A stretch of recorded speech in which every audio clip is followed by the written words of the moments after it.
इस दुनिया की सबसे अजीब और सबसे कठिन पहेली है स्त्री। कहते हैं लड़की यानी स्त्री को समझना मुमकिन ही नहीं नामुमकिन होता है। लोग कहते हैं स्त्री को बनाने वाले यानी भगवान भी नहीं समझ सकते और ऐसा माना जाता है कि इसे समझना और सुलझाना बेहद ही मुश्किल होता है। तो आपको जानकर यह हैरानी होगी कि जब स्त्री की रचना हुई उस वक्त भगवान ने बहुत ही फुर्सत से इसकी रचना की थी और रचना करते करते इतना समय लग गया कि देवदूत भी भगवान से सवाल जवाब करने लगे। भगवान, आपको सृष्टि की संरचना करने में इतना ज्यादा समय क्यों लग रहा है? दरअसल भगवान जब नारी की संरचना कर रहे थे तब 7 दिन पूरे हो चुके थे और इसके बाद भी रचना चलती रही लेकिन पूरी न हो सकी, अभी भी यह अधूरी थी। ऐसे में देवदूत प्रश्न करने लगे और विवश हो गए कि क्या कारण है जो भगवान को इतना ज्यादा समय लग रहा है। आप भी इस दिलचस्प सवाल को जानिए जो भगवान और देवदूत के बीच हुआ और देवदूत के प्रश्नों के भगवान ने क्या अद्भुत जवाब दिए। बहुत सी पहेलियां आज भी मौजूद हैं जिसका कोई जवाब नहीं, जैसे संसार में स्त्री पहले आई या पुरुष, इस पहेली का जवाब किसी के पास भी नहीं। कहते हैं जब भगवान ने स्त्री की रचना की तो उन्होंने बहुत समय लिया और भगवान के साथ ही यानी देवदूत जी भगवान से प्रश्न करने लगे। उन्होंने कहा, हे प्रभु, आपने 1 मिनट में दुनिया बना दी पर स्त्री को बनाया आपने बड़ी मुश्किल से। आखिर इतनी मुश्किलें क्यों हो रही हैं? इसे बनाते आपको इतना वक्त क्यों लग रहा है? देवदूत के इन सवालों को भगवान ने कुछ ऐसे जवाब दिया जो हम आपको बता रहे हैं। सबसे पहला प्रश्न देवदूत ने भगवान से पूछा, हे भगवान, आपको इस रचना में इतना समय क्यों लग रहा है? इससे पहले आपने किसी भी रचना में इतना वक्त नहीं लिया, आखिरकार इसका कारण क्या है? तो जवाब में भगवान ने देवदूत को उत्तर दिया, देवदूत, क्या तुमने इसके गुण देखे जिसकी रचना मैं कर रहा हूँ? ये मेरी वो रचना है जो हर हालात में डटी रहती है। हालात कोई भी हो, अच्छे हो या बुरे हो, कभी भी डिगती नहीं है, हमेशा और हर परिस्थिति में खुद को संभाले रहती है। फिर स्थिति चाहे कैसी भी हो, कितनी भी भयानक क्यों ना हो, सबको खुश रखती है। इसके गुण इतने अधिक अच्छे हैं कि अपने परिवार और बच्चों को एक समान प्यार करने में सक्षम है। जिस स्त्री की रचना में इतना समय लग रहा है वो न केवल अपना ख्याल खुद रख सकती है बल्कि बीमार होने के बावजूद भी 18 घंटों तक काम करने की क्षमता रखती है। तो देवदूतों, तुम बताओ, मैं जिस स्त्री की रचना कर रहा हूँ इसमें समय लगना चाहिए या नहीं? देवदूतों, इसमें मैंने इतना प्रेम डाला है कि पूरी दुनिया एक तरफ हो जाए और स्त्री का प्यार एक तरफ हो जाए, फिर भी स्त्री के प्रेम में कभी कमी नहीं आएगी। देवदूत जब भगवान की बातें सुने तो वे हैरान रह गए और भगवान से पूछने लगे, क्या ये स्त्री जो है वो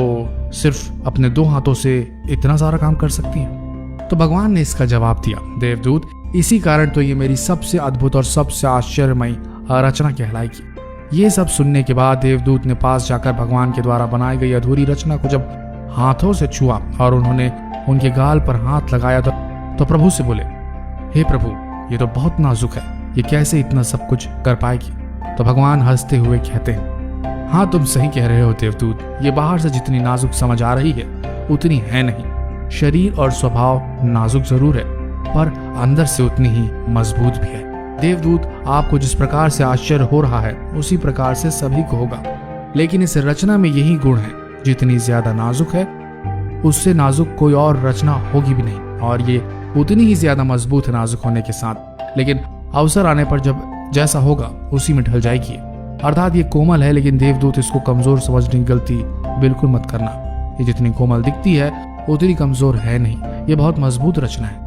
देवदूत इस रचना को लेकर काफी ज्यादा उत्साहित होने लगे और देवदूत उत्साहित होकर ये पूछ बैठे, हे प्रभु, स्त्री कितनी भी मजबूत हो पुरुष से तो कमजोर ही होगी ना, और क्या ये सोच भी सकती है?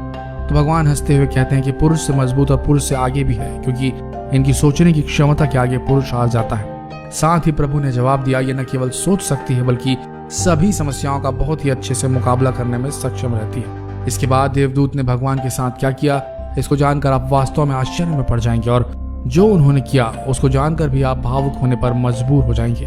तो जानते हैं आखिरकार क्या हुआ?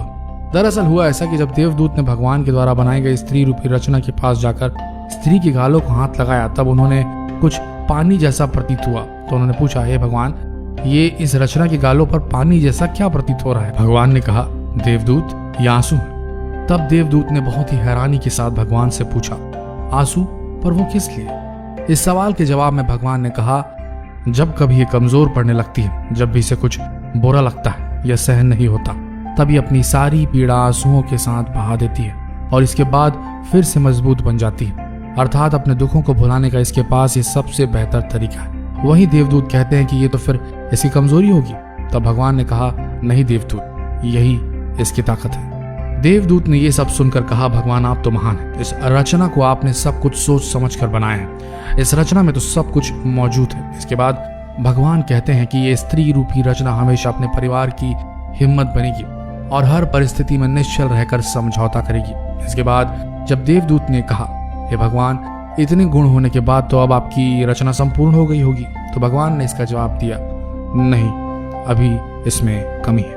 और वो ये है कि इतना सब कुछ करने के बाद अपना ही महत्व भूल जाया करती है और ये कितनी खास है, इसमें क्या गुण है, इसे खुद पता नहीं होता। अपने आप को कभी साबित नहीं करती है स्त्री। सबके साथ अच्छा करती है और किसी से अपनी प्रशंसा और ना ही किसी से परोपकार की उम्मीद रखती है। दोस्तों, सोचने वाली बात है, औरत का जीवन भी जीवन है क्या? हर दिन नया जन्म, नई शुरुआत। एक ही जीवन के हैं कई कई रूप। इन रूपों में डूबी औरत है कहाँ? कहते हैं लोग औरत को महान, क्या सच में कर पाते हैं उसका मान? माँ, बहन, बेटी, न जाने कितने नाम, इन सब के बीच में है औरत रही गुमनाम। कोई एक रूप वे चुने भला कैसे? संपूर्णता में ये प्रश्न चिन्ह कैसे? हर रूप में जिक्र ही बनती है वो महान। अपने मूल रूप की न कोई पहचान। निर्बल भी वो है, सबल भी वो है, ममता भरी है, मृदुल भी है वो, फिर भी है अपने आप से अनजान। रिश्तों में समाई उसकी जान, कहते हैं लोग औरत है महान। भगवान द्वारा बनाई गई इस रचना की व्यथा को जानने के बाद अब आप भी समझ गए होंगे कि आखिर एक स्त्री में इतने रूप क्यों पाए जाते हैं। फिर चाहे वो माँ हो या बहन हो या पत्नी, उसका एक रूप परिपूर्ण है। इसलिए आप भी भगवान की बनाई हुई इस रचना को पहचानिए और इसका सम्मान कीजिए। और इस वीडियो को जितना हो सके शेयर करना न भूलिए और इस पेज को लाइक भी कीजिए। धन्यवाद।